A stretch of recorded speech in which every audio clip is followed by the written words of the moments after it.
The morning had started like any other autumn day in Portland, Oregon. Sarah Chen stood in her modest kitchen mentally planning dinner while scrolling through her phone. The golden afternoon light streamed through the windows, casting warm shadows across the tile countertop. She decided on chicken stir-fry, Tommy's absolute favorite meal. Her 3-year-old son had been asking for it all week, his little voice repeating, "Mommy, stir-fry, please, please, please." The memory made her smile. She loved those moments, the simple requests that made motherhood feel precious and real. It was nearly 3 p.m. when Sarah decided they should take their daily walk to the park. Tommy needed fresh air, and honestly, so did she. The autumn season in Portland was gorgeous, crisp but not cold, with leaves turning brilliant shades of orange, red, and gold. She'd packed Tommy's favorite snack, apple slices and cheese crackers, in a small container. She'd also grabbed his favorite stuffed rabbit, Mr. Floppier's, which he refused to leave home without these days. Tommy had grown so attached to that ratty old toy, holding it like it was the most precious thing in the world. As they stepped out the front door, Tommy immediately grabbed her hand, his small fingers fitting perfectly into her palm. He was wearing his red sneakers, the ones with the light-up soles that he obsessed over, and a blue hoodie with cartoon dinosaurs on it. His dark hair was slightly messy, sticking up in the back the way it always did after nap time. Sarah found herself studying his face, the way the afternoon sun caught his eyes, making them sparkle with childhood wonder. These were the moments she tried to memorize, knowing somehow that time moved too quickly and childhood was fleeting. "Mommy, can we walk past the park?" Tommy asked, tugging her hand gently. "Of course, sweetheart. That's where we're going," she replied, squeezing his hand affectionately. The neighborhood was peaceful. Maple Street was their usual route, tree-lined, residential, quiet. It was the kind of place where neighbors knew each other, where children played safely, where nothing bad ever happened. Sarah had chosen this neighborhood specifically because of its safety reputation.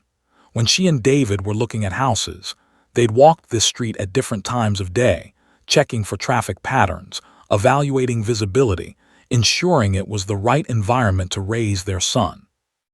The irony of that careful planning would haunt her for years to come.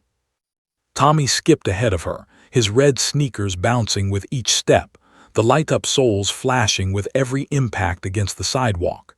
He was humming, a tuneless, cheerful sound that only 3-year-olds could make seem charming. Mr. Floppier's dangled from his other hand, the rabbit's floppy ears bouncing along with him. "Don't go too far ahead, buddy," Sarah called out, keeping her eyes on him. She was never more than a few feet behind, always watching, always aware. That was motherhood, a constant state of vigilance mixed with the desire to let your child explore and be independent. They passed the Johnsons' house, where their dog, Buster, was visible through the fence. Tommy stopped to wave at the golden retriever and Sarah paused beside him, smiling at the interaction. Buster barked happily and Tommy giggled, that pure, innocent sound that made everything in the world feel right. "The doggy is happy to see us," Tommy observed, stating it as absolute fact. "I think so too," Sarah agreed, ruffling his hair. They continued their walk, moving down the sidewalk at Tommy's pace. He was pointing out everything he found interesting: a bird perched on a telephone wire, an interesting rock, a dandelion growing through a crack in the pavement. Sarah answered each observation, encouraging his curiosity, celebrating his discoveries. This was what parenthood was supposed to be, these quiet moments of connection and wonder. About halfway down the block, Tommy suddenly stopped and pointed excitedly upward. "Mommy, look, a bird." Sarah lifted her gaze to where he was pointing. A small sparrow was perched on the branch of a nearby oak tree, its tiny body silhouetted against the blue sky. It was a perfect moment, the kind she would normally have taken a mental photograph of, filing it away as one of those precious memories that define parenthood. "You have such good eyes, Tommy," she said, smiling at his observation. "That's a beautiful bird." "Can we follow it?" he asked, his eyes wide with the kind of innocent hope that only children possessed. Maybe we can watch it for a moment, she replied, still focused on the sparrow. That's when she heard it. The sound came first, a deep, aggressive roar of an engine being pushed too hard, gears grinding, tires squealing. Sarah's head snapped around instantly, her maternal instinct screaming alarm before her conscious mind even registered what was happening. Her body went rigid. Coming down Maple Street, traveling far too fast for a residential neighborhood, was a dark sedan. It was weaving erratically between parked cars, moving with reckless abandon. Sarah's heart immediately began pounding so hard she thought it might explode from her chest. Every cell in her body went into high alert. "Tommy," she called out, her voice sharp with urgency. She reached down to grab his hand, but in that fraction of a second, a moment that would replay in her nightmares for years, Tommy had already turned his attention back to the sparrow. He was distracted, entranced by the bird's movement, not paying attention to the sound of danger barreling toward them. The sedan was getting closer. Sarah could see now that it was a dark blue or black color. It was hard to tell in the afternoon light, and the driver appeared to be swerving deliberately, not attempting to correct course or slow down. The vehicle wasn't staying in its lane. It was drifting dangerously close to the parked cars and the sidewalk where she and Tommy stood. "Tommy!" Sarah screamed, this time with the raw, primal intensity of a mother facing an impossible threat. She lunged for her son, trying to pull him back toward the safety of the nearby fence, trying to move him out of harm's way. But there wasn't enough time. There was never enough time. The sedan didn't slow down. It didn't swerve away at the last second. Instead, it seemed to accelerate, as if the driver had deliberately aimed for the sidewalk. The impact was catastrophic, a sickening, terrible sound of metal and flesh and bone connecting with tremendous force. Tommy's small body, so light, so fragile, so impossibly precious, was struck by 2 tons of metal traveling at high speed. Sarah watched in absolute horror as her son's body lifted into the air, his red sneakers leaving the ground, his arms flailing helplessly. Mr. Floppiers flew from his grip, landing on the pavement several feet away, a forgotten toy in a suddenly nightmarish world. Time seemed to slow. Everything moved in terrible slow motion, each detail seared into Sarah's consciousness with unbearable clarity. Tommy crashed onto the hard pavement, his small frame hitting with a sound that Sarah would hear in her worst nightmares for years to come. He didn't bounce. He didn't cry out. He simply lay there, motionless, bleeding, silent. And Sarah screamed. Her scream was unlike any sound she'd ever made before, primal, desperate, filled with a mother's absolute anguish and horror. It tore from her throat, echoing through the quiet residential street, a sound of pure pain and desperation that would haunt the neighborhood for weeks. Several neighbors would later report hearing that scream. They said it was the most terrifying sound they'd ever heard, a sound that conveyed absolute tragedy and despair. The dark sedan didn't stop. The driver didn't check on the child he'd struck. Instead, the vehicle continued down the street, tires squealing as it took a hard turn at the corner and disappeared from view, leaving only the smell of burnt rubber and the sound of its engine fatting into the distance. Sarah fell to her knees beside her son, her hands trembling so violently she could barely touch him. "Tommy, Tommy, baby, can you hear Mommy?" Her voice was broken, desperate, begging. "Please, baby, please be okay." But Tommy didn't respond. His small chest rose and fell weakly, but his eyes were closed, his body unresponsive.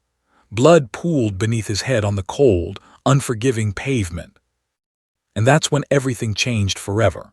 The Pediatric Intensive Care Unit at Oregon Health and Science University Hospital existed in a strange, timeless realm where the normal rules of day and night seemed to disappear. Sarah Chen had lost track of time completely.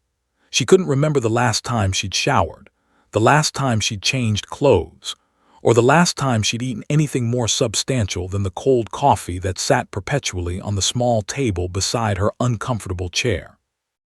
The hospital room smelled like antiseptic, like the chemical attempts to cleanse away illness and death, mixed with something else, something almost metallic that Sarah had come to recognize as the smell of her own fear. The fluorescent lights overhead hummed constantly, casting a harsh, artificial glow that made everything look slightly unreal, like they were all actors in some terrible play that nobody wanted to watch.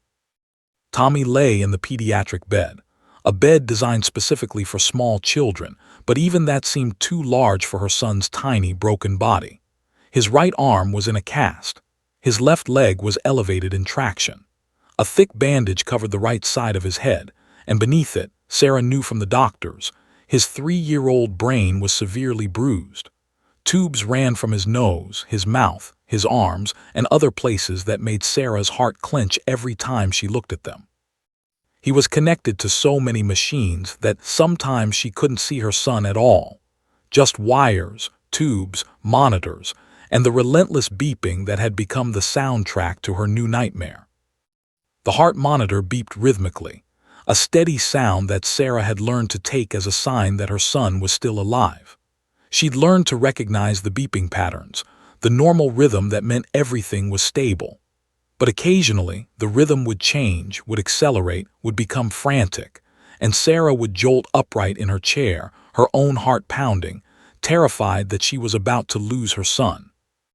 Those moments happened several times each night, and each time a nurse would come, would check the monitors, would reassure her that everything was fine, that it was just a minor fluctuation. But Sarah never fully relaxed. How could she?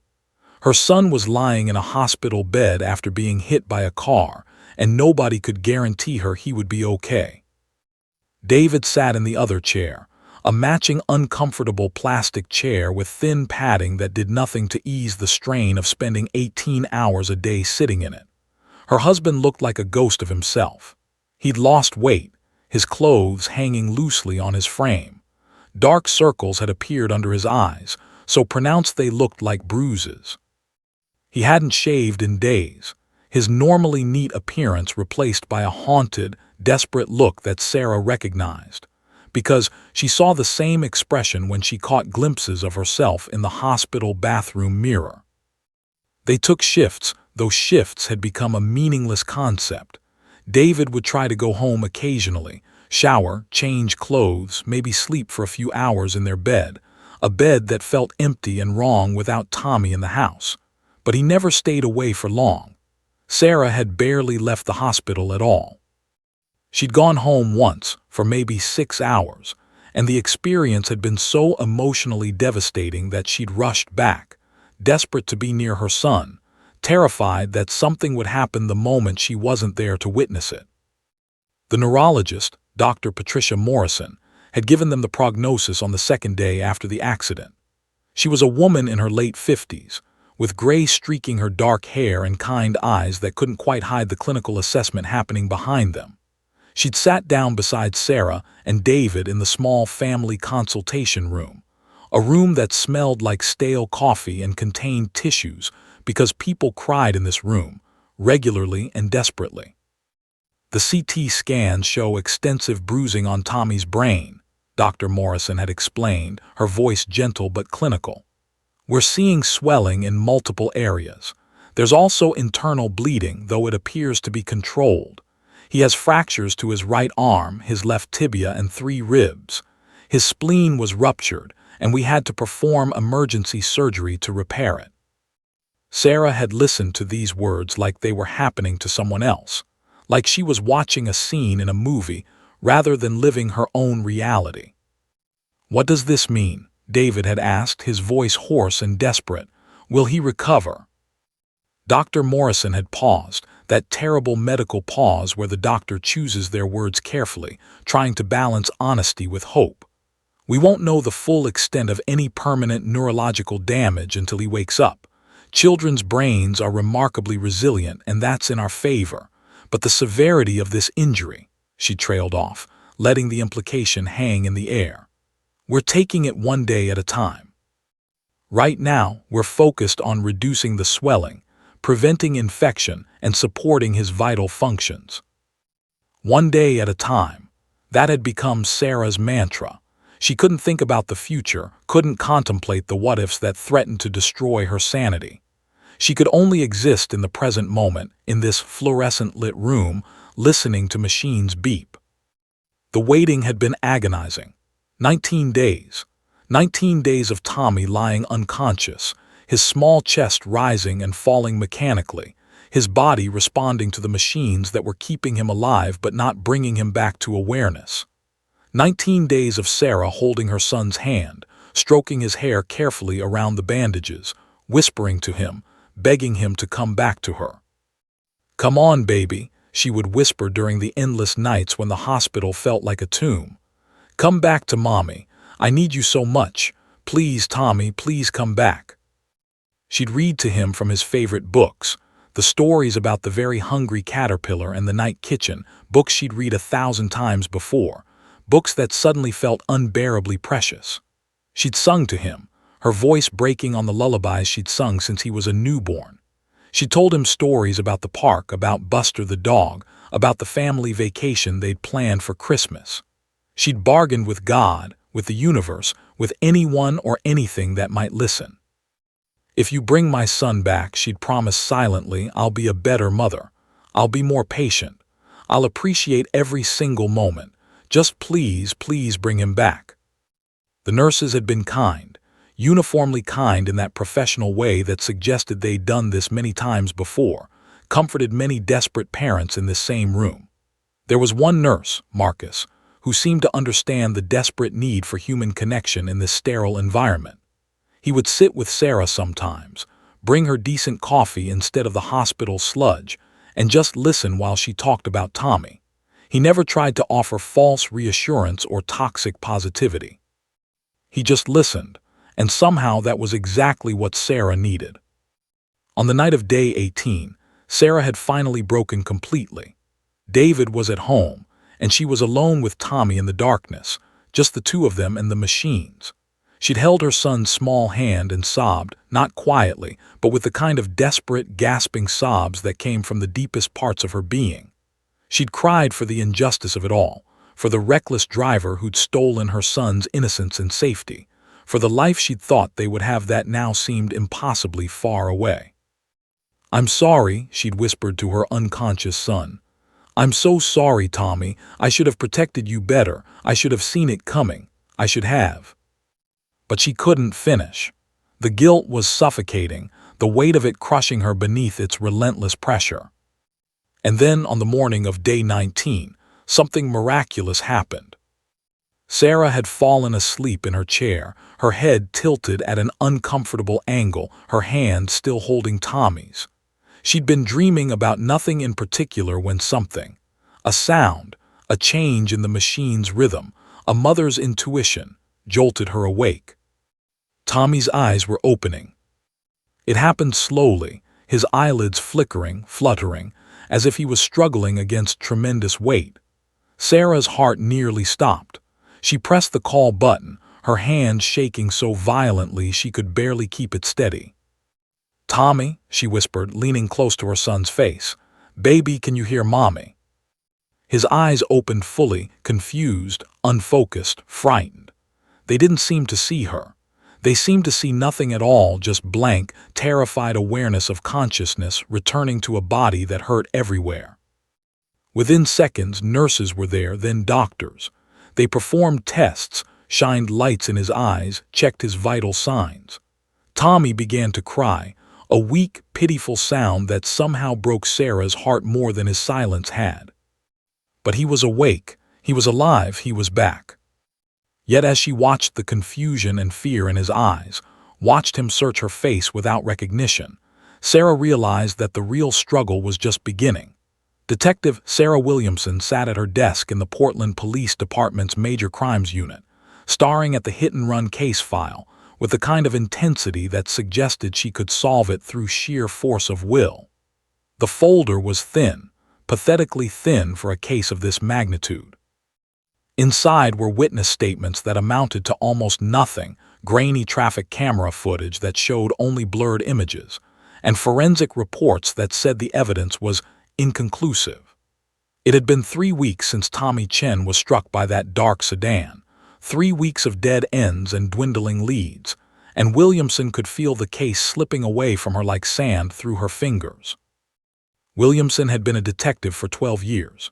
She'd worked homicides, assaults, sexual crimes, and property thefts. She'd solved cases that seemed impossible and had accepted the ones that went cold with a pragmatism that came from experience. But this case was different. Every time she thought about that 3-year-old boy lying in a hospital bed, fighting for his life, connected to machines that were doing the work his small body couldn't do on its own, something inside her twisted with determination. This was personal in a way that cases usually weren't. Tommy Chen's suffering demanded justice. The witness statement from Margaret Chen, no relation to the victim's family, was the only concrete information they had. She'd been walking her dog when she saw the sedan barreling down Maple Street. She'd heard the impact, heard the mother's scream, and immediately called 911. But when it came to identifying the vehicle or the driver, Margaret's account fell apart. She'd been startled, shocked, her attention divided between what she was seeing and managing her frightened dog. She thought the sedan was dark, blue or black, she wasn't sure. It might have been a Chevrolet or possibly a Ford. The driver's window was partially tinted. She couldn't see the driver's face clearly, couldn't read the license plate, couldn't provide any details that would actually help. Williamson had reviewed the security footage from nearby businesses dozens of times. The hardware store on the corner had a camera that captured the street, but the image was low resolution and the timing was terrible. The sedan appeared in frame for maybe 3 seconds, showing only the rear bumper and part of the back window. Nothing identifying, nothing useful. She'd run searches on every dark-colored sedan registered in Portland within the past 5 years. The list was hundreds long. She'd followed up on tips from community members, interviewed neighbors, checked for prior hit-and-run offenders who might escalate to this level of violence. Nothing. No solid leads. No breakthrough. The case was heading toward the cold case file, the place where unsolved crimes went to die, where they waited in filing cabinets and digital databases for some future evidence or confession that might never come. The thought of that made Williamson's chest tighten with frustration and something deeper, a sense of failure that she couldn't shake. That's when the K-9 unit came to mind. Officer James Powell was a legend in the Portland Police Department. He'd been partnered with his German Shepherd, for 5 years, and together they'd solved 17 cases. 17. That was an extraordinary record in a department where case-solving success rates hovered around 50%. Powell was meticulous, dedicated, and most importantly, he had an uncanny ability to work with his dog in ways that seemed almost intuitive. Shepherd was no ordinary police dog. The German Shepherd had been trained in scent detection, evidence recovery, and tracking. His sense of smell was estimated to be between 10,000 and 100,000 times more sensitive than a human's. If there was any scent evidence at that accident scene, any trace of the vehicle or the driver, Shepherd might be able to find it. Williamson made the call on a Friday morning, her voice hopeful in a way she tried to hide but couldn't quite manage. "Powell, it's Detective Williamson. I have a case I think Shepherd might be able to help with. A hit and run. Victim is a 3-year-old child. We have minimal evidence, but there might be scent evidence at the scene." There was a pause, and then Powell's voice came through warm and professional. "I'll clear my schedule. We can be there this afternoon." Officer James Powell arrived at the accident scene on Maple Street with Shepherd around 2 p.m. on a gray Portland Saturday. The sky was overcast, the kind of overcast that suggested rain might come, but for now it was just cloudy and cold. Powell was a man in his early 40s, with the kind of steady, calm demeanor that suggested nothing rattled him. His partnership with Shepherd was evident in the way they moved together, perfectly synchronized, like they shared a single mind between them. Williamson met them at the scene, which had been blocked off with police tape. The actual impact point was clearly visible, skid marks on the pavement, a scrape in the concrete, and stains that suggested blood, though it had mostly been cleaned away by hospital staff in the rain. "What have we got?" Powell asked, his hand resting comfortably on Shepard's head. The dog was alert, his body language suggesting he understood they were about to work. His ears were perked forward, his dark eyes intelligent and focused. Williamson explained the situation, the minimal witnesses, the grainy footage, the 3-week-old trail. She told him about Tommy Chen, about the boy lying in a hospital bed, about the desperate need for answers. Powell listened without interrupting, his expression serious and empathetic. "We're looking for vehicle evidence," Williamson concluded. "Any scent trace that might help us identify what was hit or what fled the scene." Powell nodded. "Shepard will search. If there's a scent trail, he'll find it. But I should tell you it's been 3 weeks. Rain, wind, other traffic, urban scents. It's going to be challenging." "I know," Williamson said, "but right now challenging is all we've got." Powell knelt beside his dog, speaking softly in a voice that was almost ceremonial. He placed his hand on Shepard's broad chest, making eye contact with the dog. "Shepard, search. Find it for me, buddy." The transformation in the German Shepherd was immediate and remarkable. His entire body language changed. His nostrils flared, working the air. His muscles tensed with focus and purpose. The casual, friendly dog became a working machine, a living instrument of detection. Powell stood and gave the dog freedom to roam, walking beside him but not directing him, allowing Shepard to follow the invisible trails that only his extraordinary nose could perceive. Shepard moved methodically through the accident scene, covering every inch of the pavement, the sidewalk, the fence lines. His nose worked constantly, inhaling deeply, processing information that was completely invisible to human perception. To Williamson and Powell, Shepard was simply walking around the accident scene. But to the dog, he was reading a chemical story written in invisible ink, accessing information about what had happened there weeks ago. Powell watched Shepard intently, his eyes never leaving the dog, reading his body language with the kind of attention that only comes from years of partnership. Williamson watched both of them, her heart pounding with a desperate hope she was afraid to fully acknowledge. Then Shepard's behavior changed. The dog suddenly stopped, his entire body going rigid. His tail stopped its gentle sway. He moved with increased intensity toward the twisted metal fence that bordered the property line, the fence that had been there for decades, worn and weathered by Portland weather and time. "He's got something," Powell said quietly, his voice steady but excited. Shepard sat perfectly still, his nose pointing toward a specific section of the fence, his tail wagging slightly, the trained alert that indicated he'd found what he was searching for. Powell moved closer, his eyes scanning the fence. Caught on one of the sharp, rusted edges was a piece of dark fabric, torn and weathered but clearly recent. It was still caught on the fence where it had snagged during the impact, hanging there for 3 weeks, waiting to be found. Williamson's breath caught in her throat. "That's it," she whispered. "That has to be it." Powell carefully photographed the fabric in place before removing it with gloved hands, treating it like the crucial evidence it was. He placed it in an evidence bag, sealing it carefully. Shepard received an enthusiastic reward, treats and praise, and the kind of affection that suggested his handler understood the magnitude of what he'd just accomplished. "This could be your break," Powell said to Williamson, holding up the evidence bag. "Fabric from the vehicle, caught during impact. If the lab can identify the source, manufacturer, color, anything, you might be able to narrow down what vehicle hit the boy."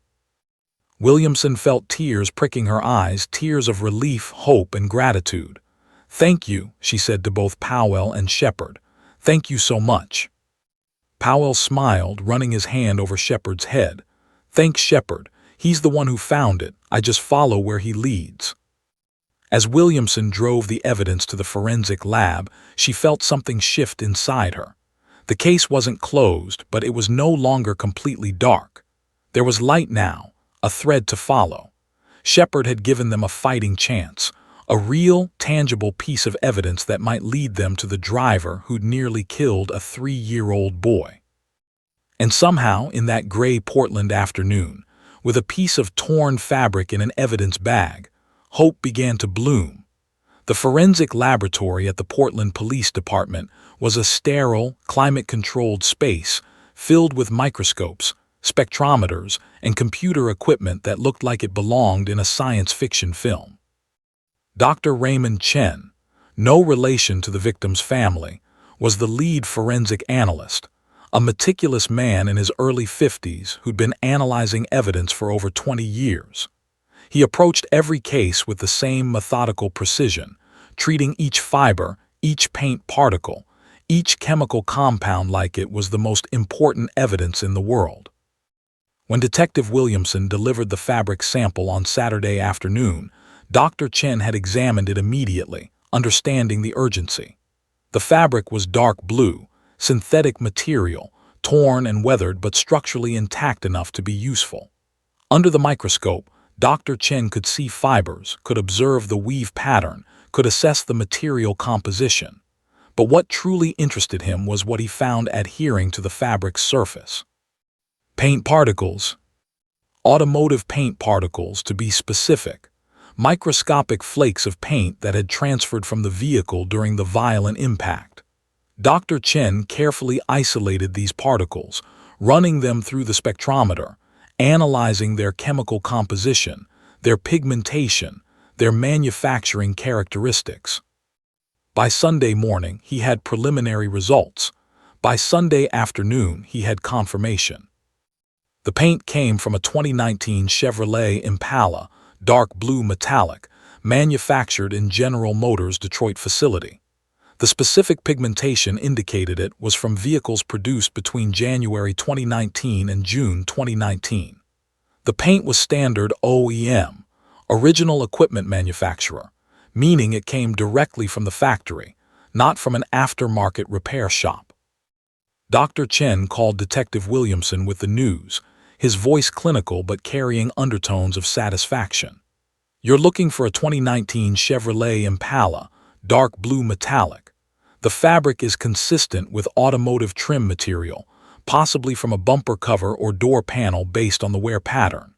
The paint transfer indicates a significant impact, consistent with what you'd see in a hit-and-run involving a pedestrian." Williamson felt adrenaline surge through her system. "That narrows it down significantly," she said, her mind already running through possibilities. "There's more," Dr. Chen continued. "The paint has microscopic indentations and scratches consistent with damage repair.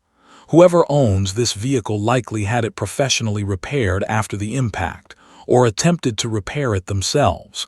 If they took it to a shop, there will be records." By Monday morning, Williamson had cross-referenced the paint information with traffic camera footage from nearby businesses. She'd pulled security footage from 3 different vantage points on Maple Street and the surrounding blocks. The resolution wasn't ideal, but combined with the vehicle specifications, a 2019 Chevrolet Impala, dark blue, it became more useful. She found it in footage from the hospital's external camera, taken approximately 15 minutes after the hit-and-run. A dark blue sedan with distinctive damage to the front left bumper, the paint mismatched where someone had attempted repairs. The license plate was partially visible in the footage, not complete enough to read, but enough to narrow down potential matches. Williamson filed a request with DMV for all 2019 Chevrolet Impalas registered in Portland with dark blue as the listed color. The list was longer than she'd hoped, 47 vehicles, but significantly more manageable than the hundreds of dark sedans she'd been tracking before.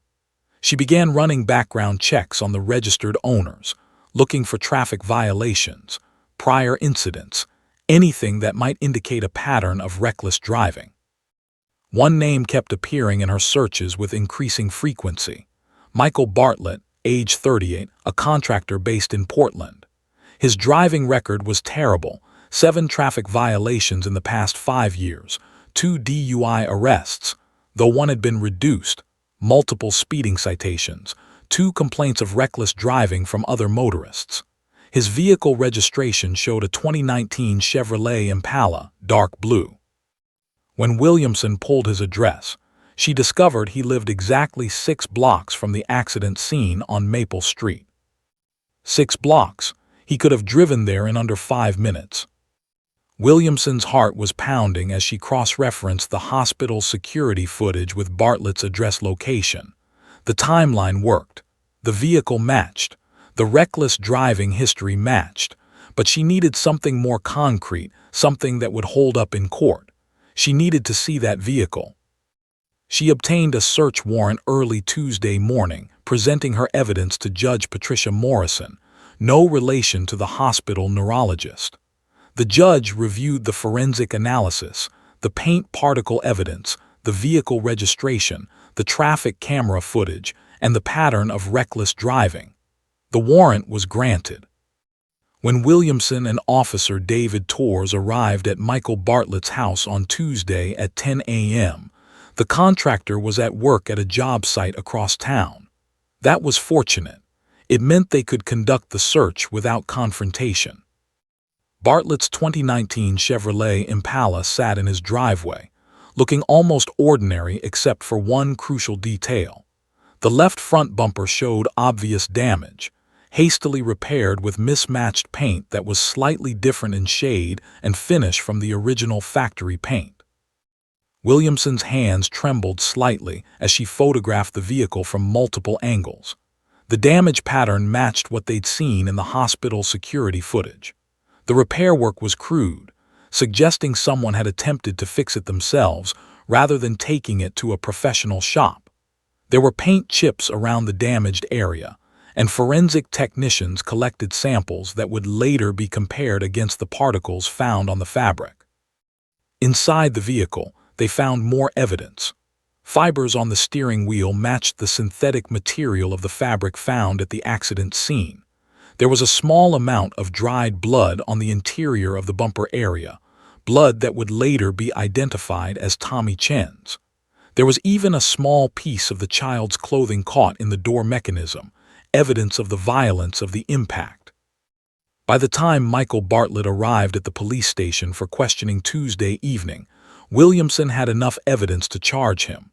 Bartlett was 45 minutes late to arrive because he'd first gone home and discovered police tape around his vehicle. He'd called his contractor supervisor, claimed a family emergency, and rushed downtown, his face flushed with panic and anger. The interrogation room at the police station was small, cold, and deliberately uncomfortable, designed to pressure suspects into honesty. Williamson sat across from Bartlett, her evidence file open on the table between them. Officer Torres stood by the door, his presence intimidating and official. "Mr. Bartlett," Williamson began, her voice calm and measured. "I'm Detective Sarah Williamson. Do you know why you're here?" Bartlett was a large man, muscular from construction work, with the kind of aggressive posture that suggested he was used to intimidating people. But sitting in this interrogation room, faced with the evidence of his crime, his confidence crumbled noticeably. "This is about the accident on Maple Street, isn't it?" he said, his voice defensive. "The hit and run," Williamson corrected. "The one where you struck a 3-year-old child and fled the scene." "I didn't," Bartlett started, but Williamson cut him off, placing photographs on the table, pictures of his damaged vehicle, close-ups of the paint mismatch, images of the fabric evidence, forensic reports showing paint particle analysis. "Your vehicle was identified through forensic analysis of paint particles found at the scene," Williamson explained, her voice professional and cold. "Fibers from your vehicle were recovered. Your blood type matches material found in your vehicle. You have a documented history of reckless driving. The timeline places you at the location at the time of the incident. The damage to your vehicle matches the impact pattern." Bartlett stared at the evidence, his face going pale. For a moment he said nothing. Then his shoulders slumped and something seemed to break inside him. "I didn't mean to hit him," he said quietly, his aggressive posture collapsing. "I wasn't paying attention. I was on my phone texting my girlfriend. By the time I looked up, he was just there on the sidewalk. I panicked. I should have stopped. I know I should have stopped, but I panicked and I just kept going." The confession came pouring out, an admission of negligence, of cowardice, of the kind of reckless disregard for human life that had nearly cost Tommy Chen everything. Michael Bartlett admitted to the hit and run, to leaving the scene, to attempting to cover his tracks by repairing his vehicle himself rather than going to a professional shop where records would exist. He was arrested and charged with hit and run, reckless endangerment, and assault on a minor. His bail was set at $50,000, which he posted the next morning. When Williamson called the Chen family with the news, Sarah Chen wept openly, tears of relief, gratitude, and the kind of catharsis that comes from knowing that justice, finally, was within reach. "We got him," Williamson said simply. "The man who hit Tommy, we got him." In her hospital room at Oregon Health and Science University, Sarah held her son's small hand and whispered the news to him, praying that somehow, on some level, he could hear her. Justice was coming. The person who'd stolen her son's innocence, who'd nearly stolen his life, would face consequences. It wasn't enough. Nothing could ever be enough to truly compensate for what Tommy had suffered, what their family had endured. But it was something. It was justice. It was accountability. It was the system working, slowly and imperfectly, to protect the innocent from predators like Michael Bartlett. And it had all started with a piece of torn fabric, a remarkable German shepherd, and one detective's refusal to let a case go cold. The conference room at the Portland District Attorney's office was sterile and professional, with floor-to-ceiling windows overlooking the city, a polished mahogany table, and the kind of atmosphere that suggested important legal decisions were made here regularly. Assistant District Attorney Michael Patterson sat at the head of the table, reviewing the case file with the kind of intensity that indicated he understood the stakes. Across from him sat Detective Sarah Williamson, Officer James Powell, and Dr. Raymond Chen from forensics. The case against Michael Bartlett seemed solid: paint evidence, fiber analysis, forensic confirmation. But as Patterson read through the file, his expression grew increasingly troubled. "Here's my concern," Patterson said finally, placing the file on the table with deliberate care. "The primary evidence linking Bartlett to the crime is the K9 discovery of the fabric. Everything else stems from that initial piece of evidence. If that evidence is challenged in court, if the defense can create reasonable doubt about how Shepard found it or whether the evidence was properly handled, we lose our foundation." Officer Powell immediately bristled slightly. "Shepard's record is impeccable.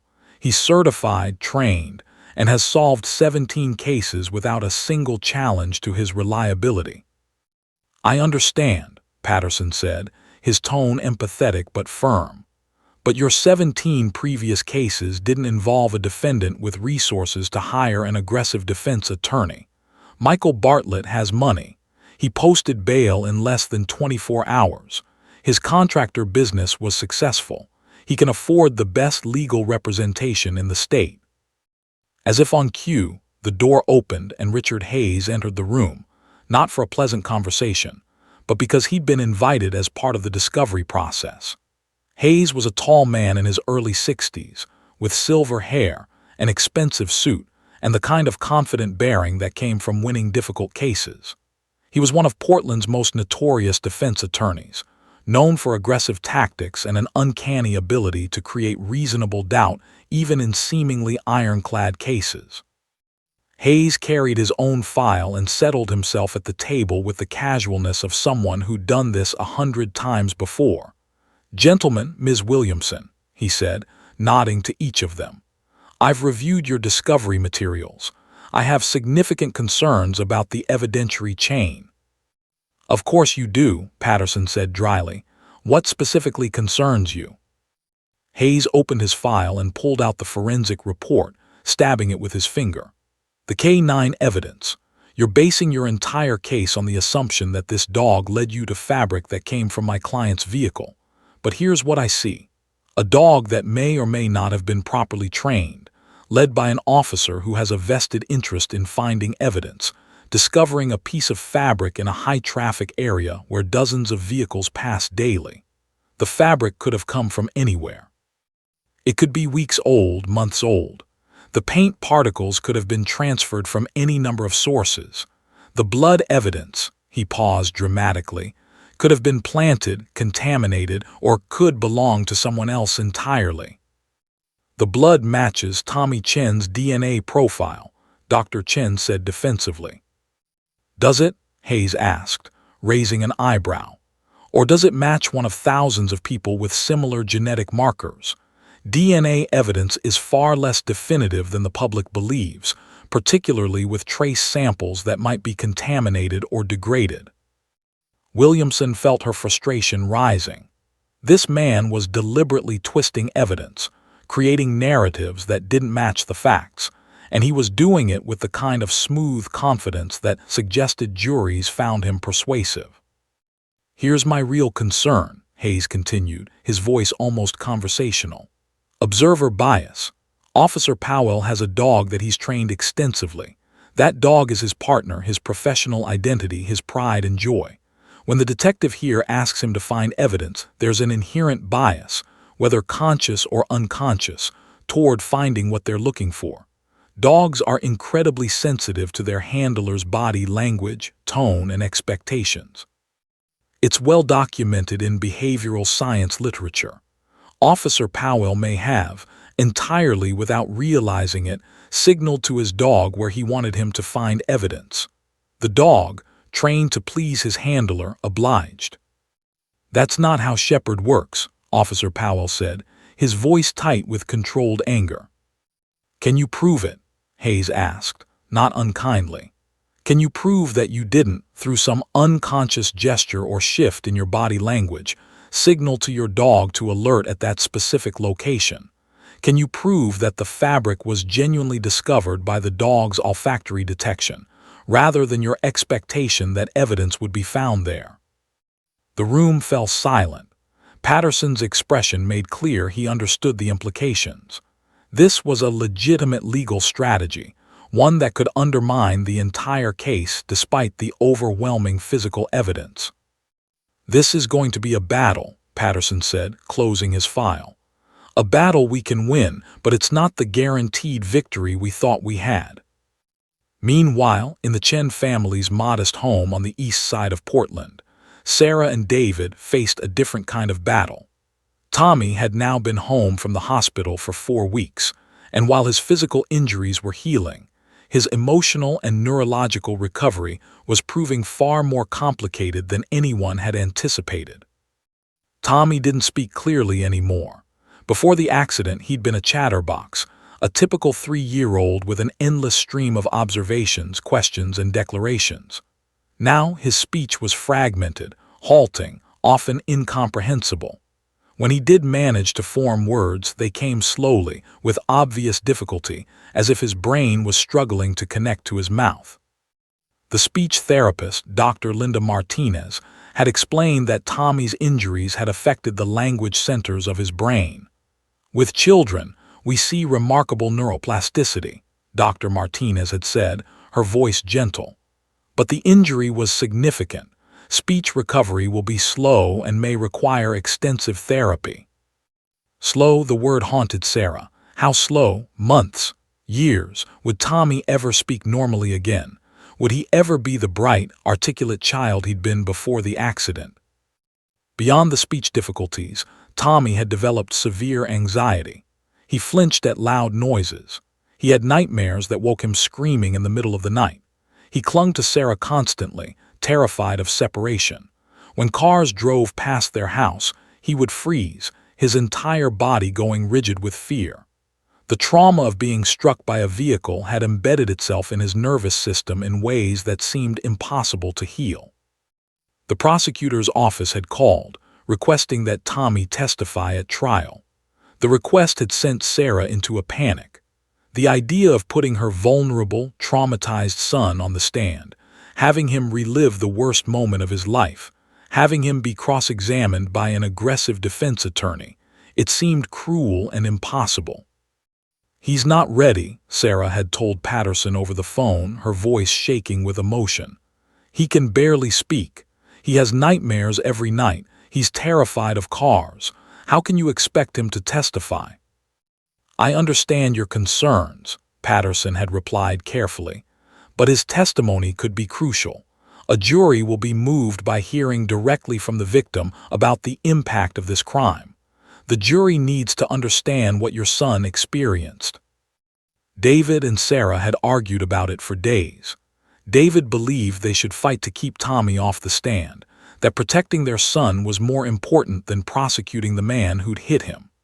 Sarah wanted justice, wanted Tommy's trauma to be acknowledged in court, but she also couldn't bear the thought of subjecting her already traumatized son to further ordeal.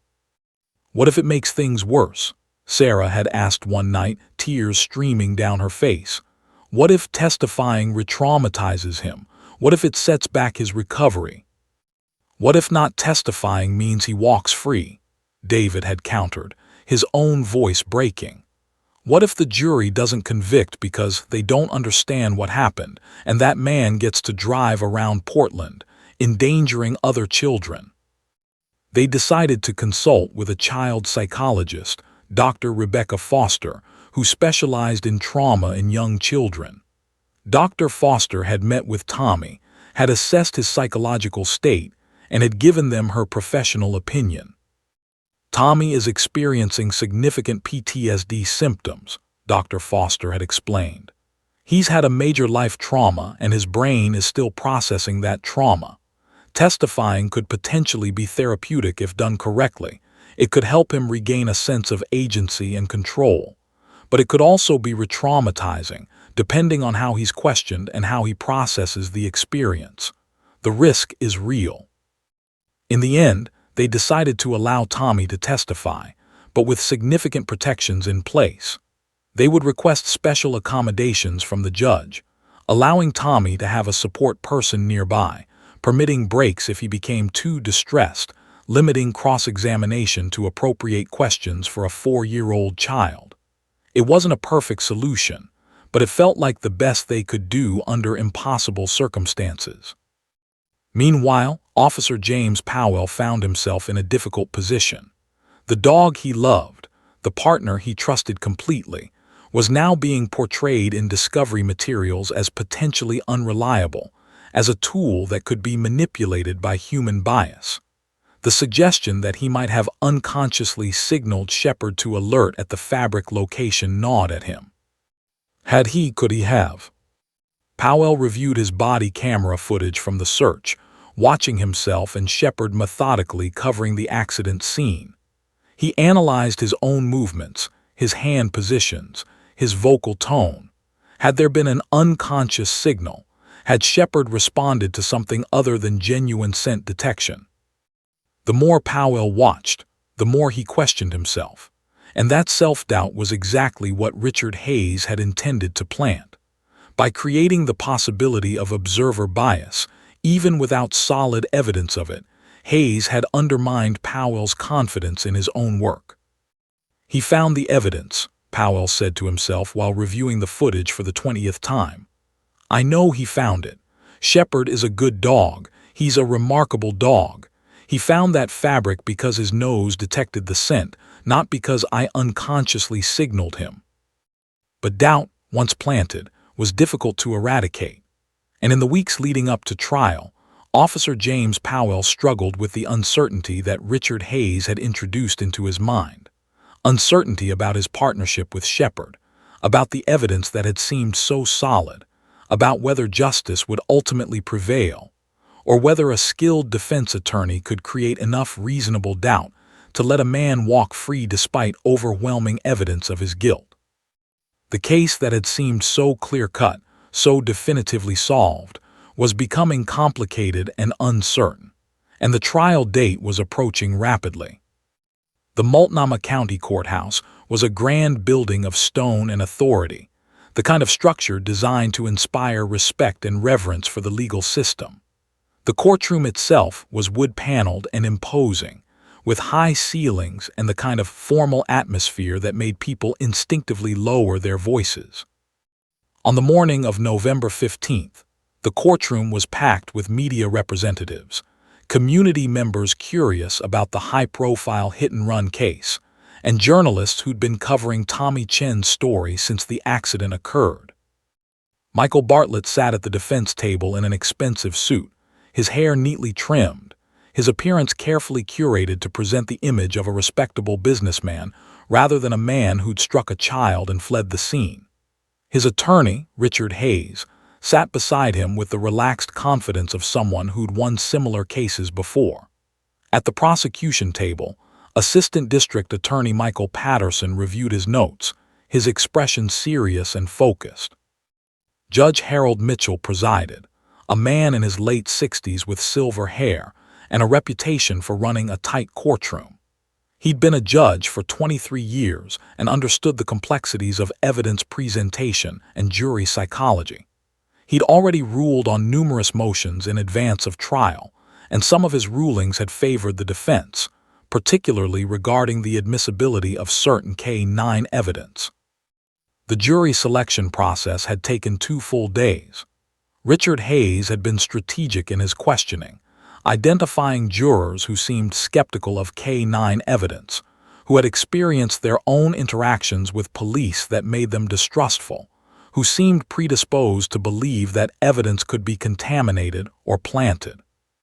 Patterson had countered by selecting jurors who seemed to respect law enforcement, who had personal connections to children and understood the vulnerability of young victims, who seemed likely to be moved by the impact of this crime on a family.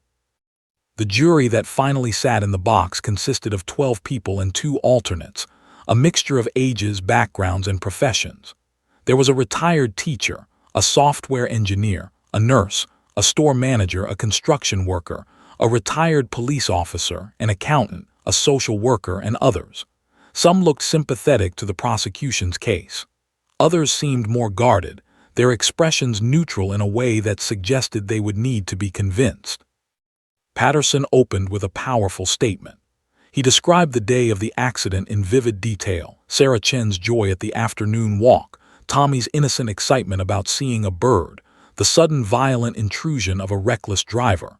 He described the impact, Tommy's injuries, the long hospital stay, the trauma to the entire family. He laid out the evidence systematically, the fabric discovery, the paint analysis, the forensic confirmation, the witness testimony, the vehicle damage. He told the jury they would hear from Officer Powell about K-9, Shepard's extraordinary record and training. He promised them that the evidence would be overwhelming and irrefutable. When Patterson finished, several jurors were visibly moved, with one woman dabbing her eyes with a tissue. Richard Hayes then opened for the defense. His approach was different, not attacking the crime itself, but creating uncertainty about the evidence.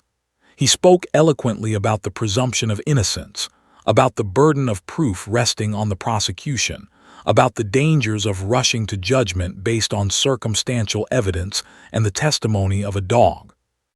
"Ladies and gentlemen," Hayes said, walking slowly before the jury box, "this case rests on one fundamental piece of evidence, the discovery of a piece of fabric allegedly found by a police dog named Shepard.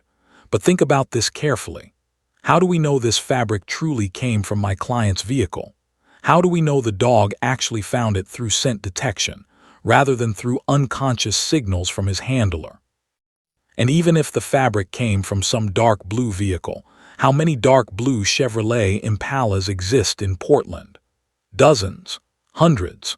The prosecution wants you to convict based on the assumption that this fabric definitively links my client to this crime. But assumption is not proof beyond a reasonable doubt." Hayes emphasized the phrase reasonable doubt repeatedly, planting it firmly in the jurors' minds like a seed that would germinate throughout the trial. The prosecution's case proceeded methodically. Detective Williamson testified about the investigation, describing the dead ends and the breakthrough when K-9 evidence was obtained. She was confident and professional, answering Patterson's questions with precision while skillfully deflecting Hayes's more aggressive cross-examination. Dr. Raymond Chen from forensics testified about the paint particle analysis, explaining in technical detail how he'd identified the specific vehicle model and year. He discussed the fiber evidence, the blood analysis, the metallurgical composition of the paint.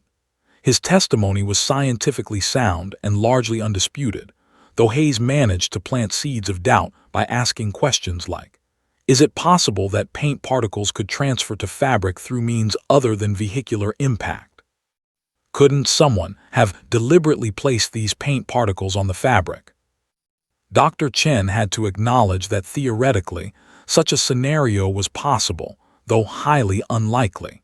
But Hayes had achieved his goal, introducing the concept of alternative explanations, giving the jury reasons to question the straightforward narrative. Then came Officer James Powell's testimony. Powell entered the courtroom with Shepard at his side, the dog moving with perfect composure, sitting calmly at Powell's position. The dog's very presence seemed to impress the jury. There was something about Shepard's intelligence and bearing that suggested capability and trustworthiness. Patterson walked Powell through his training, his certification, his record with Shepard. Powell described the dog's abilities in detail, explaining how canine olfactory detection worked, how Shepard had been trained to alert at the discovery of specific scents. Powell testified that Shepard had solved 17 previous cases without a single challenge to his reliability or accuracy. Officer Powell, Patterson asked, did you in any way signal to Shepard where you wanted him to find evidence at the accident scene? Absolutely not, Powell replied firmly. I gave Shepard the command to search and then followed where he led. I didn't guide him to any specific location. The dog worked independently, following scent trails that were invisible to me. But when Richard Hayes stood for cross-examination, his questions became more pointed and aggressive.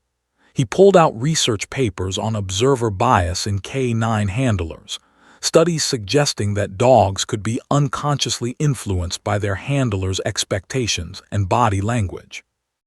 Officer Powell, Hayes said, packing before him, isn't it true that dogs are incredibly sensitive to their handlers' nonverbal communication? That they can pick up on subtle shifts in posture, breathing, or tone that might indicate where the handler expects the dog to alert? Dogs are sensitive to their handlers, Powell acknowledged, but that's not how Shepard works. He's trained to follow scent, not to follow my body language. Can you prove that? Hayes pressed. Can you demonstrate to this jury that you didn't, through some unconscious gesture or shift in your demeanor, signal to Shepard that you expected him to find evidence at that specific fence location? Powell paused, and in that pause, doubt flickered across his face. I'm confident in my training and in Shepard's abilities, he finally said, but the confidence sounded slightly less certain than before. Hayes continued hammering at this theme throughout his cross-examination. He questioned the chain of evidence custody. He asked about potential contamination. He raised the possibility that the fabric could have been placed at the scene by someone else. He suggested that Shepard might have been responding to Powell's subconscious expectations rather than to genuine scent detection.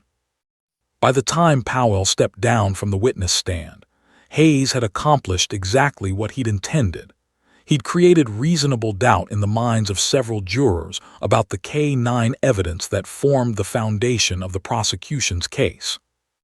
As Powell walked Shepard out of the courtroom, he could feel the weight of failure, the sense that he'd somehow let Tommy Chen down by not being more convincing, by allowing Hayes to plant doubt in the jury's collective consciousness. Shepard pressed against his leg, seemingly sensing his handler's distress, offering comfort in the only way a dog could. The prosecution called additional witnesses over the next 2 days: the forensic technicians who'd collected evidence, the hospital neurologist who testified about Tommy's injuries, community members who'd witnessed aspects of the incident or the police investigation. Each witness was questioned carefully by Patterson to support the narrative of guilt, and each was methodically cross-examined by Hayes to introduce alternative explanations or to challenge the reliability of their testimony. By the third day of trial, the evidence had been presented in full. The forensic case seemed strong, but Hayes had successfully created uncertainty around the K9 discovery that had initiated everything else.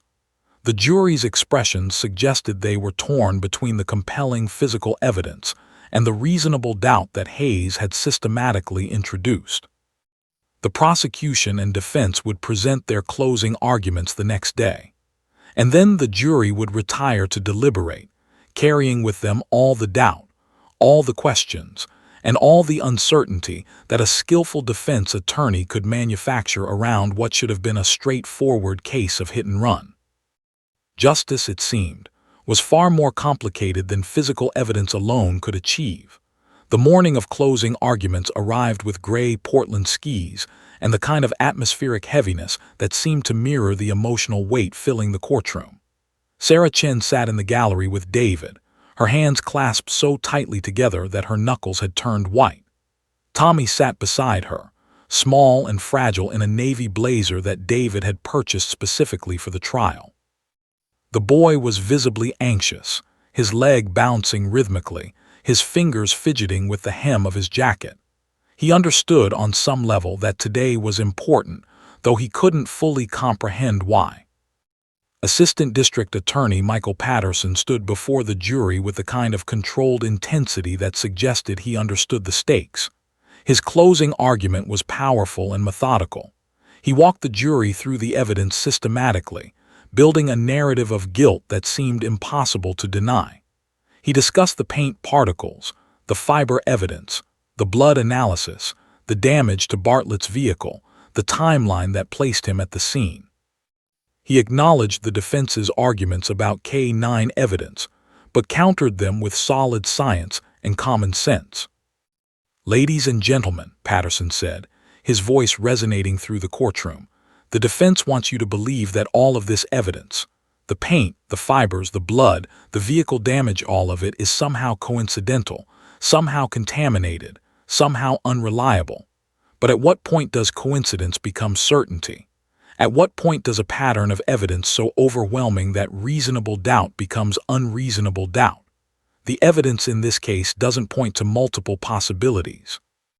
It points to one man, Michael Bartlett, one man who drove recklessly on a residential street, one man who struck a 3-year-old child, one man who fled the scene rather than face the consequences of his actions." Patterson paused, allowing the weight of his words to settle into the jury's consciousness. Tommy Chen was 3 years old when Michael Bartlett's vehicle struck him. 3 years old. He did nothing to deserve what happened to him. He was simply walking with his mother on a quiet street in a residential neighborhood, and in one moment, one terrible moment, his entire life changed. He spent weeks in a hospital bed, fighting for his life. He suffered injuries that will affect him for years to come. He experienced trauma that no child should ever have to experience. And the man responsible for that suffering is sitting right there. Patterson pointed directly at Michael Bartlett, and he wants you to believe that the evidence against him is unreliable, that it's all a misunderstanding, that reasonable doubt exists. But reasonable doubt is not the same as imaginary doubt. The evidence in this case is clear, it is compelling, and it demands justice for Tommy Chen.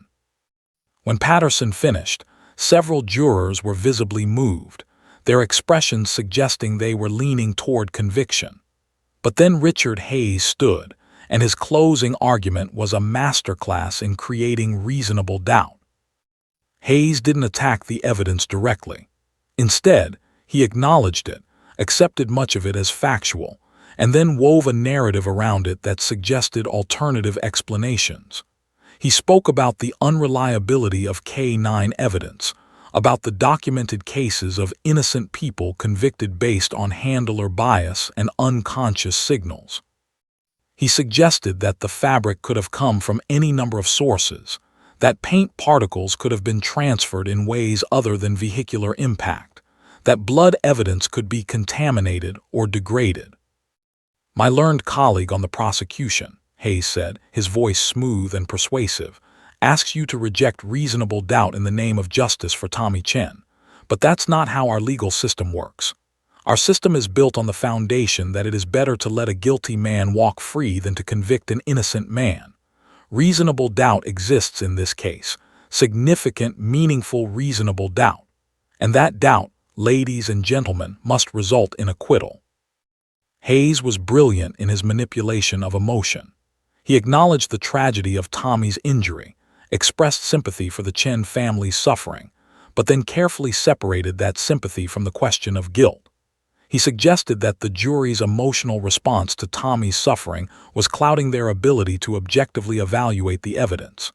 He planted the seed that convicting someone out of sympathy, rather than out of proof beyond reasonable doubt, would be a miscarriage of justice.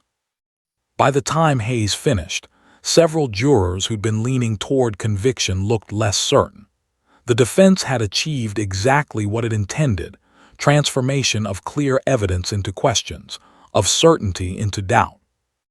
Judge Mitchell gave his instructions to the jury, explaining the legal standards, the burden of proof, the definition of reasonable doubt. The jury filed out to deliberate, and the courtroom fell into an anxious silence.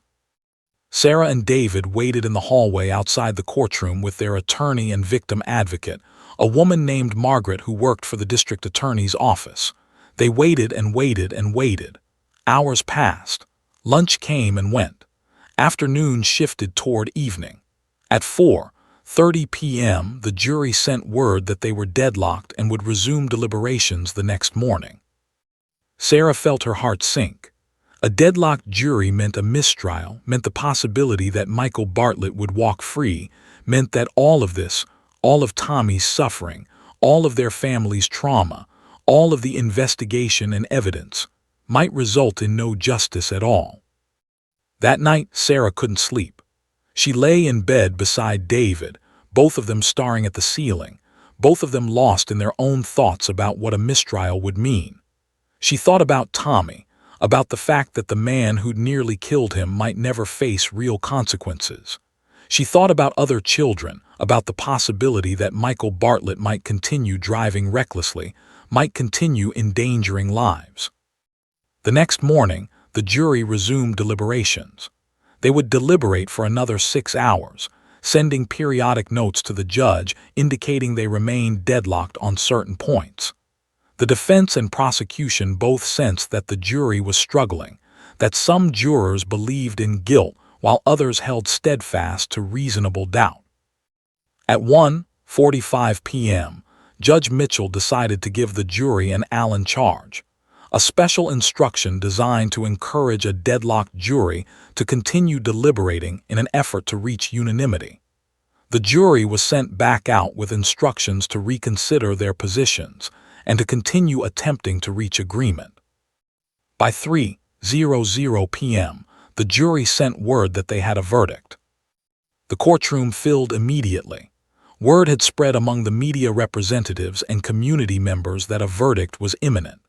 Sarah and David rushed back into the courtroom with Tommy, who looked confused and anxious about the sudden activity. Officer Powell and Shepard were brought back to the courtroom as requested by the prosecution. They would be present for the reading of the verdict. The jury filed back in, their expressions unreadable. Judge Mitchell asked if they had reached a verdict. The jury foreperson, a retired teacher named Elena Martinez, stood and handed the verdict forms to the bailiff. As Judge Mitchell began reading the first verdict, guilty on count 1, hit and run, Sarah felt a surge of relief.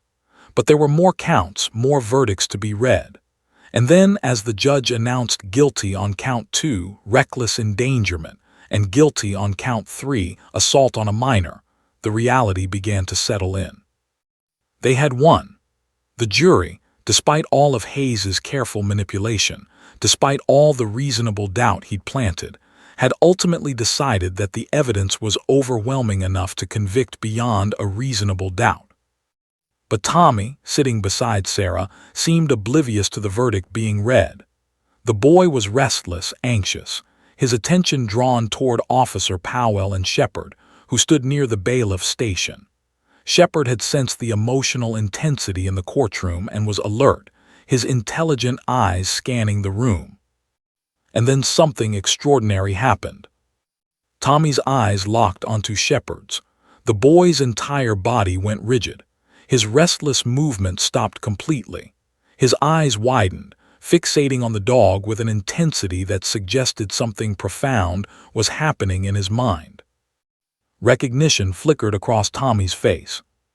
Time seemed to pause in the courtroom. Judge Mitchell continued reading the verdicts, but his voice seemed to fade into the background. Everyone's attention shifted to the small boy who was staring at the police dog with absolute, unmistakable intensity.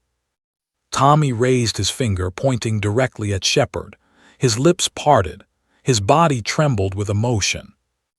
And then, in a voice that hadn't been clearly heard since before the accident, a voice strong and absolutely certain, each word pronounced with perfect clarity, Tommy said, "Good dog."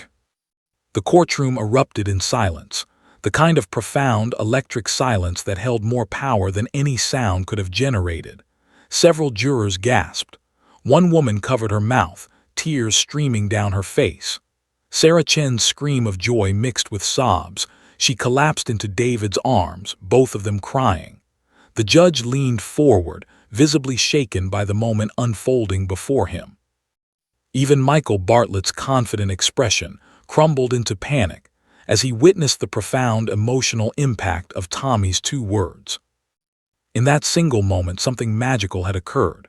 Tommy's recognition of Shepard, his absolute clarity, his voice, which had been fragmented and struggling for months, suddenly finding perfect articulation for those two words. It transcended all legal arguments, all reasonable doubt, all sophisticated defense strategies. The child's authenticity, his emotional truth, his recognition of the dog that had helped solve his case, it was undeniable. The jury's expressions had transformed completely. Those jurors who'd been holding out for reasonable doubt, who'd voted to acquit out of skepticism about the K-9 evidence, suddenly understood something that no expert testimony could convey. This was real. This trauma was real. This child's suffering was real. And the justice being served was necessary and right. Officer Powell, standing beside Shepard, felt tears streaming down his own face. His dog, his beloved partner, had been vindicated in a way that transcended courtroom evidence. Shepard had helped solve this case, and now Tommy's recognition of him had sealed the verdict in the court of human emotion and truth.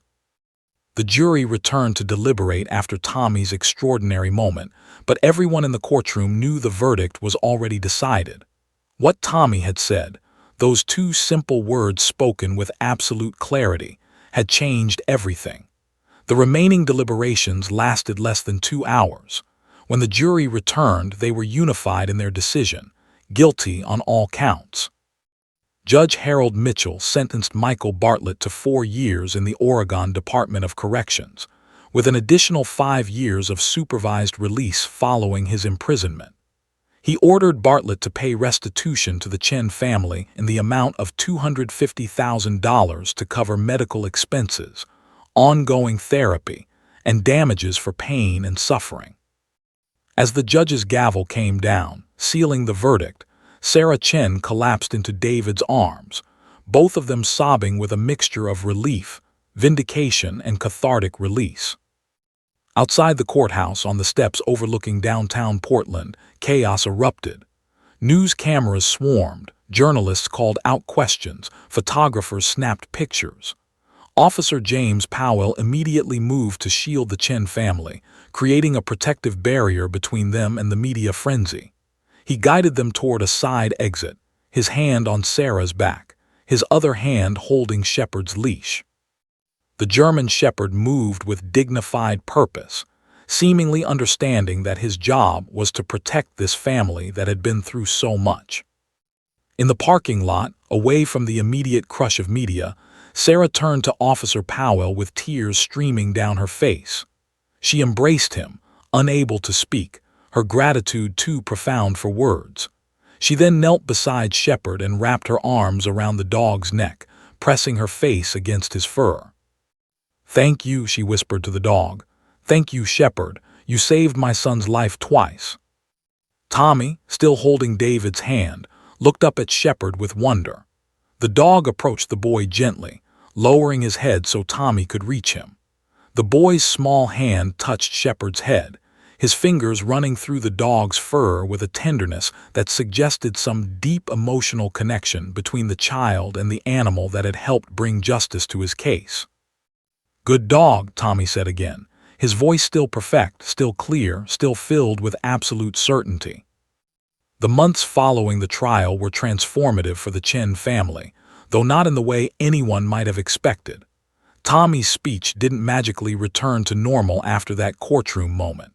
He still struggled with articulation, still required intensive speech therapy multiple times per week, but something had shifted internally.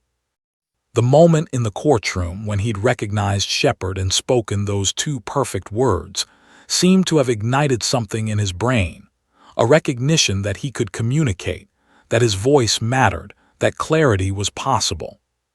Speech therapy became more effective. Dr. Linda Martinez, Tommy's therapist, adjusted her approach based on this breakthrough, focusing on moments of clarity and building on them. She worked with imagery associated with Shepherd, using the dog as motivation and reward. "Say this word, Tommy, and maybe Officer Powell will bring Shepherd by the clinic," she'd say, and Tommy would struggle through the word with determination that hadn't been present before. By 6 months post-trial, Tommy's speech had improved dramatically. By 9 months, he was nearly indistinguishable from other kindergartners in terms of verbal articulation, though he still occasionally struggled with certain sounds. The neuroplasticity of a child's brain, combined with Tommy's newfound motivation and the therapeutic power of his connection to Shepherd, had achieved what the doctors had said might take years, substantial recovery in a matter of months. Officer James Powell arranged regular visits where Shepherd came to Tommy's home. These visits became sacred rituals in the Chen household. Every Saturday afternoon, Powell and Shepherd would arrive at the front door, and Tommy would run to greet them with the kind of joy that suggested these visits were the highlight of his week. Shepherd seemed to understand the emotional significance of these interactions. The normally alert, professional police dog became gentle and patient when interacting with Tommy, allowing the boy to hug him, pet him, and simply sit beside him without any of the restlessness that dogs typically display. Sarah and David watched their son transform before their eyes.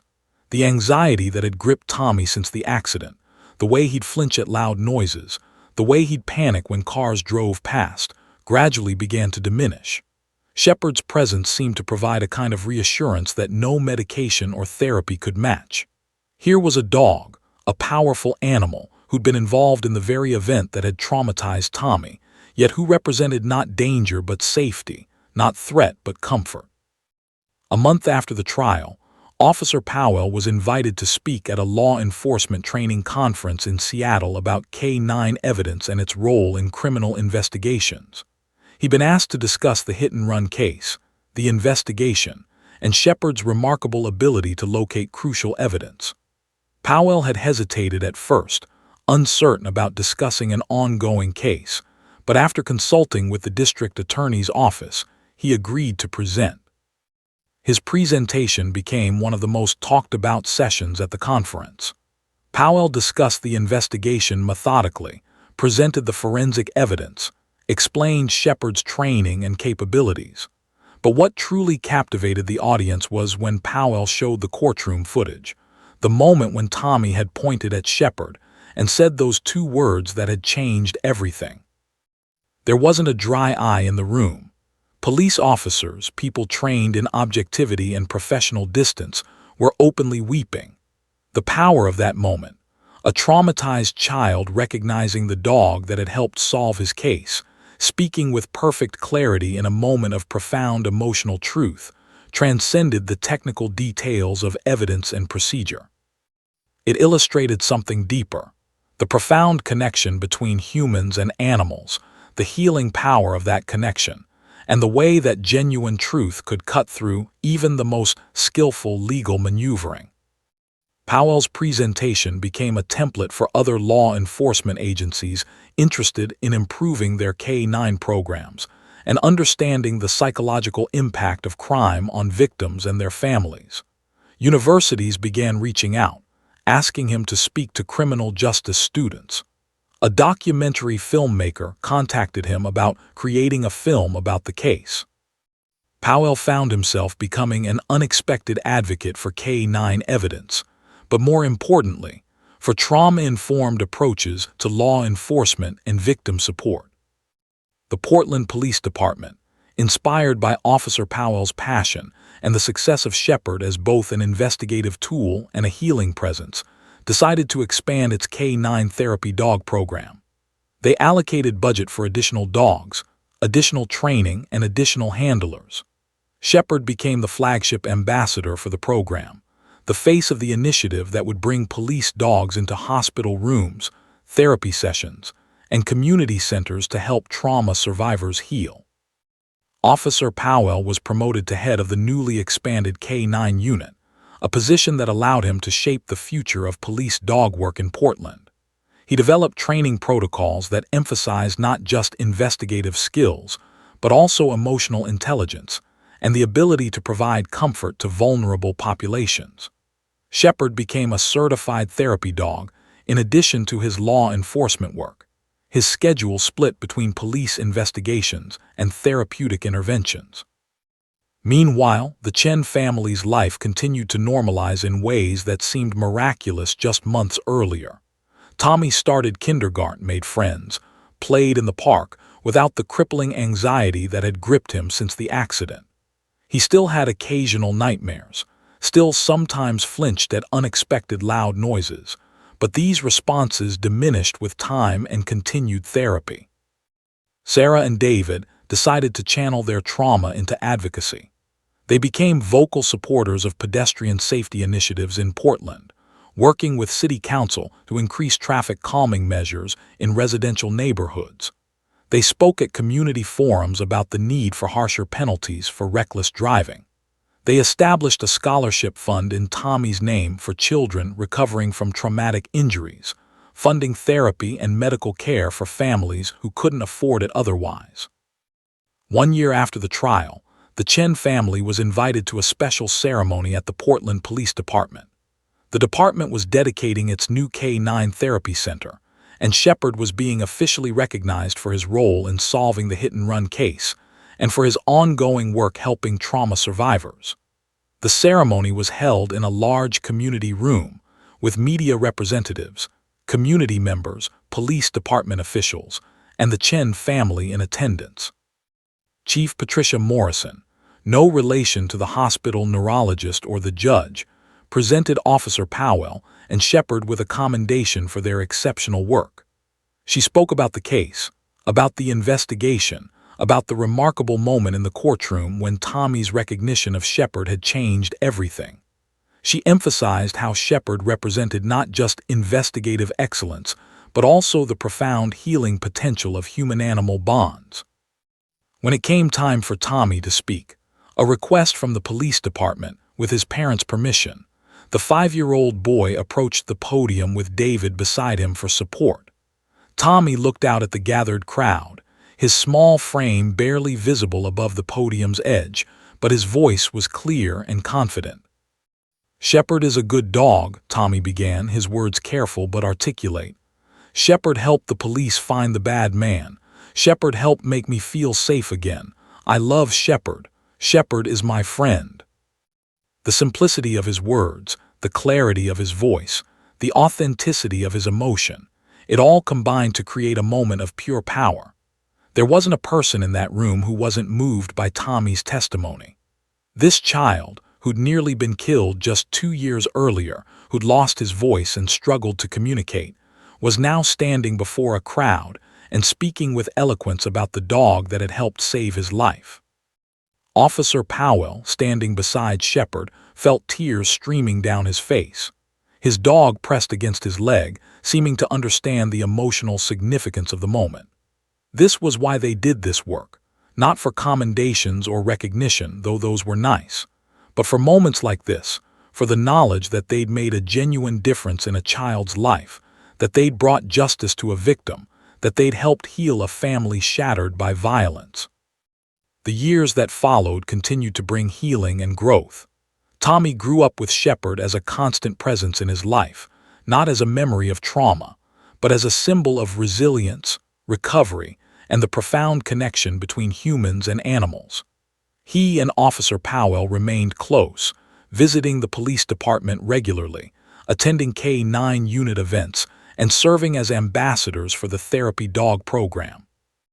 When Tommy was 10 years old, he decided he wanted to become a police officer like Officer Powell, to work with dogs like Shepard and help other people the way Shepard had helped him. Officer Powell became his mentor, showing him the work, teaching him about investigative procedures, and most importantly, helping him understand that there was profound meaning in serving others. Michael Bartlett served his 4-year sentence in the Oregon Department of Corrections. Upon his release, he was required to register as a habitual reckless driver, and his license was permanently revoked. He'd spend the rest of his life without the ability to legally operate a vehicle, a fitting consequence for a man whose careless driving had nearly destroyed a family. The case became legendary in law enforcement circles, discussed in training programs across the country, cited in criminal justice textbooks, referenced in discussions about K-9 evidence, victim trauma, and the healing power of human-animal bonds. But beyond the legal and professional significance, the case represented something more fundamental: the triumph of truth over sophisticated maneuvering, the power of a child's authentic voice to cut through doubt and confusion, and the remarkable capacity of the human spirit and the animal spirit to heal. Every year on the anniversary of Tommy's recovery, the Chen family visited the police department. They would bring treats for Shepard, hug Officer Powell, and celebrate the moment when a traumatized child's voice found clarity in the presence of a remarkable dog.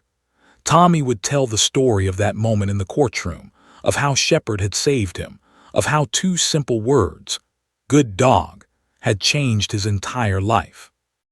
And Shepard, growing older but no less dignified, would accept the treats and the affection with the grace and intelligence that had made him legendary. He was more than a police dog, more than a therapy animal. He was a symbol of hope, of justice, of the profound healing power of connection in the face of tragedy. He was, quite simply, a good dog, and the good dog who'd helped save a child's life and brought a family back from the brink of despair. The end.